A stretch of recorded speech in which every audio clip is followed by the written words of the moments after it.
Приветствую вас, друзья! Огромное вам спасибо за активность и поддержку. В Аймиконском районе Якутии, известном как «Полюс холода», произошло масштабное наводнение, вызванное аномальными ливнями. Горные реки, включая Индигирку, Куйдусун и Неру, вышли из берегов, затопив несколько населенных пунктов, в том числе село Аймикон. Паводок отрезал села от внешнего мира, повредил дороги и мосты, местные жители сейчас вынуждены передвигаться на лодках. На утро 17 июля в Аймиконе уровень воды в реке Индигирка достиг 578 см при критической отметке в 480 см, за сутки поднявшись еще на 5 см, потоплены 87 жилых домов, где проживают 143 человека, включая 40 детей.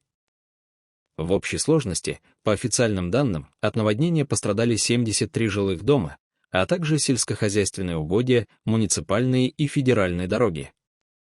В районе введен режим чрезвычайной ситуации. Паводком повреждены участки федеральной трассы Колыма и региональной дороги Аймикон, а также 7 деревянных мостов и около 2,3 километра внутрипоселковых дорог. Для эвакуированных жителей организованы 4 пункта временного размещения.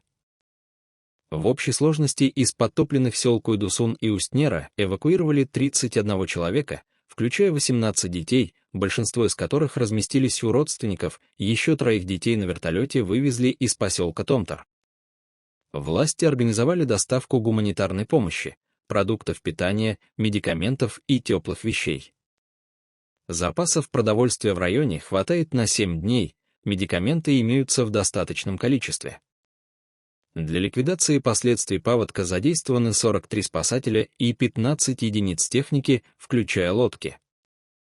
Оперативная группа МЧС проводит круглосуточный мониторинг ситуации.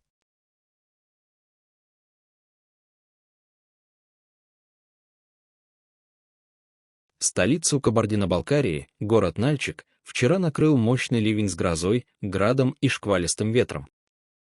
За 40 минут в Нальчике выпало 37 мм осадков, что составляет треть месячной нормы. Порывы ветра достигали 15 метров в секунду. Улицы города превратились в бурные потоки.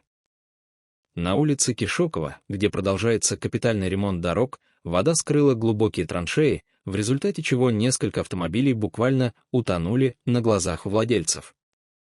Сильный ветер повалил деревья на улицах Шагинцукова, Неделина и Кабардинской, повредив припаркованные автомобили. Обрывы линий электропередач привели к локальным отключениям электроэнергии в Нальчике и прилегающих селах. Частично было нарушено и водоснабжение. Экстренные службы были переведены в усиленный режим работы. Специалисты проводят мониторинг инженерной инфраструктуры и расчищают дороги от упавших деревьев. —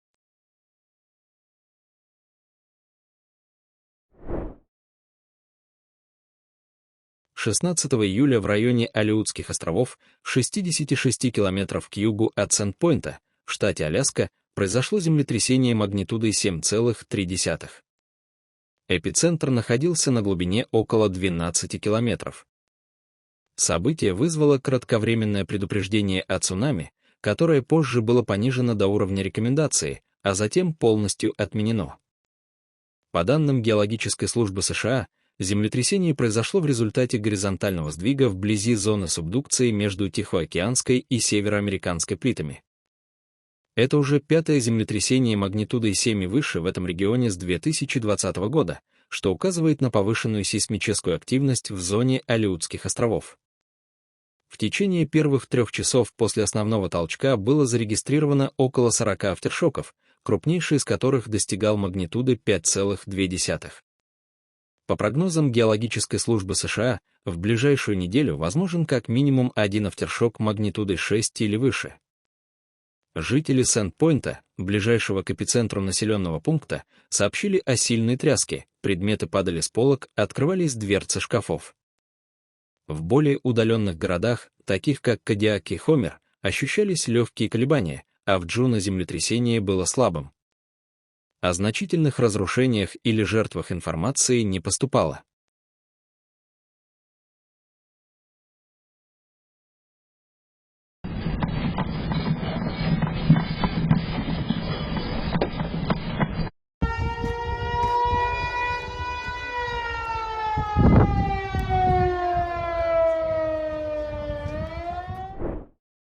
Вчера в Охотском районе Хабаровского края в ходе поисков было обнаружено пропавшее воздушное судно в 130 километрах к северо-востоку от поселка Охотск на склоне гор.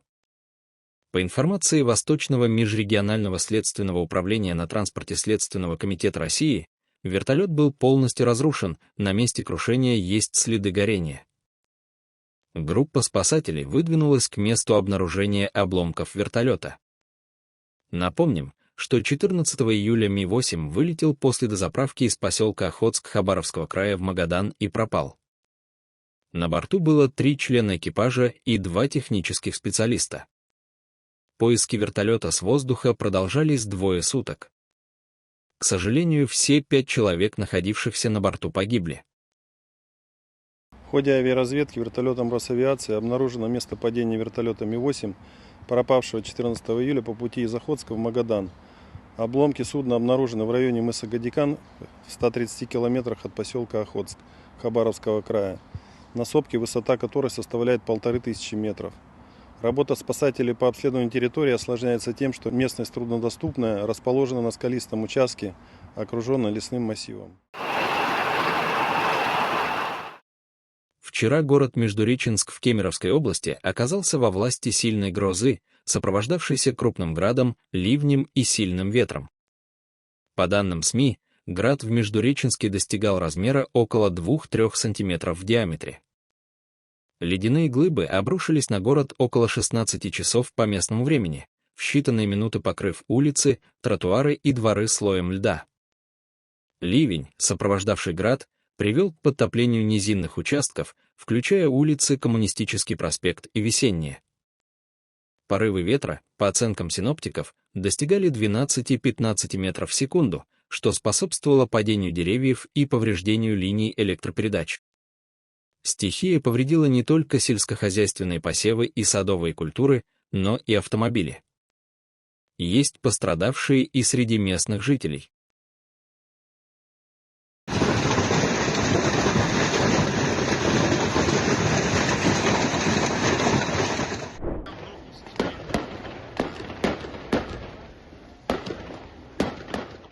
Главная сцена знаменитого фестиваля электронной музыки Tomorrowland в городе Бом в бельгийской провинции Антверпен была полностью уничтожена пожаром. Возгорание произошло всего за 2 дня до запланированного открытия фестиваля, намеченного на 18 июля.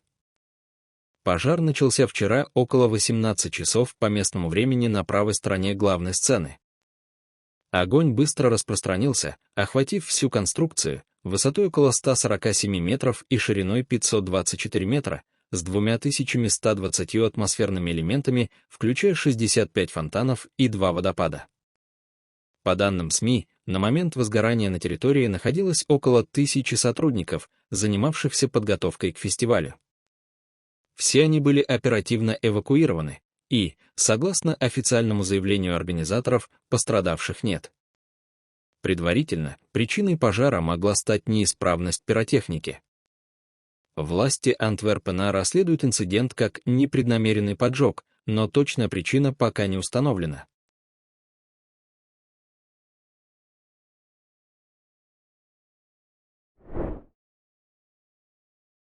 «16 июля город Сибу, расположенный в провинции Сибу на Филиппинах, оказался во власти мощного наводнения. По данным Филиппинской атмосферной, геофизической и астрономической службы, 16 июля был выпущен желтый уровень предупреждения о сильных осадках для целого ряда городов. К 16 часов предупреждение было повышено до оранжевого для ряда районов, включая Сибу-Сити, из-за угрозы наводнений в низинах и оползней в горных районах.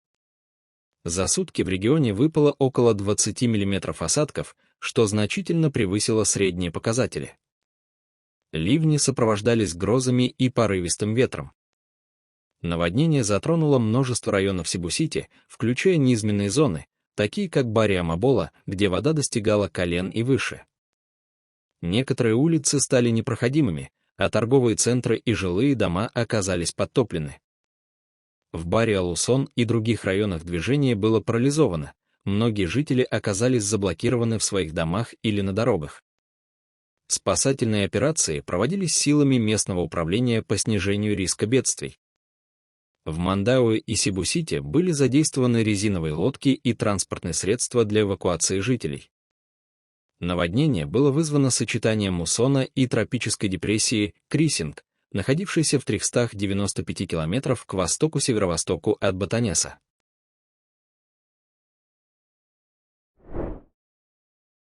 Город Сапопан, расположенный в мексиканском штате Халиско, пострадал от сильного наводнения, вызванного продолжительными ливнями. Ливни начались еще в ночь с 14 на 15 июля и продолжались весь день, вызвав резкий подъем уровня воды в низинах Сапопана, который является частью метрополии Гвадалахары. Улицы в районах, таких как колония Ринканада-дель-Боске, ушли под воду, уровень достигал колен и выше, автомобили с трудом передвигались по дорогам, некоторые вовсе были унесены стремительными потоками. Подтопления затронули жилые зоны, торговые центры и парковки, включая окрестности стадиона Акрон, одной из ключевых достопримечательностей Сапопана. Сообщается о временных перебоях с электроснабжением из-за повреждения инфраструктуры. Муниципальное правительство Сапопана оперативно мобилизовало экстренные службы для расчистки дренажей и оказания помощи жителям.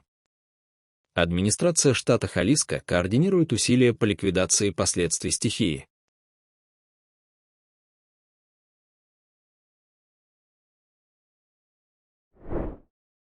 Город Спитак в Ларийской области на севере Армении оказался во власти мощного циклона, принесшего ураганный ветер и проливные дожди. По данным метеорологических служб, в Ларийской области, включая Спитак, 16 июля наблюдался мощный циклон, сопровождавшийся порывами ветра до 20-25 метров в секунду и обильными осадками. За несколько часов в регионе выпало до 15 мм осадков, что вызвало подтопление на низинных участках города. Ветер повалил деревья и рекламные конструкции, а также повредил линии электропередач, что привело к временным отключениям электроэнергии в некоторых районах Спитака. Из-за экстремальных погодных условий администрация Спитака приняла решение перенести праздничные мероприятия, приуроченные ко Дню города, который традиционно отмечается в июле. Экстренные службы Ларийской области, включая спасателей и коммунальные бригады, приступили к расчистке дорог и восстановлению электроснабжения.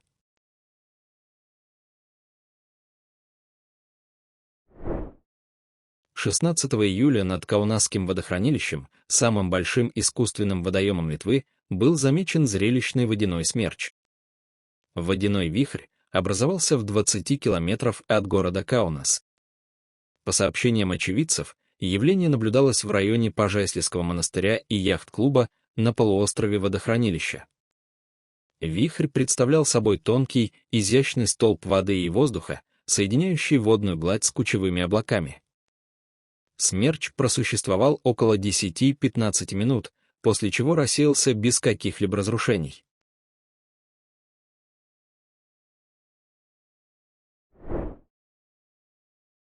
Сильный дождь обрушился вчера на Барановичи-Брестской области, в Беларуси, вызвав локальные подтопления на улицах города. Потоки воды подхватили скульптуру железнодорожника, которая была частью арт-инсталляции, посвященной трудовому подвигу жителей города в годы Великой Отечественной войны, и понесли ее по улице. Заплыв оказался недолгим, сотрудники коммунальных служб оперативно отреагировали на инцидент, скульптуру удалось быстро поймать и вернуть на место.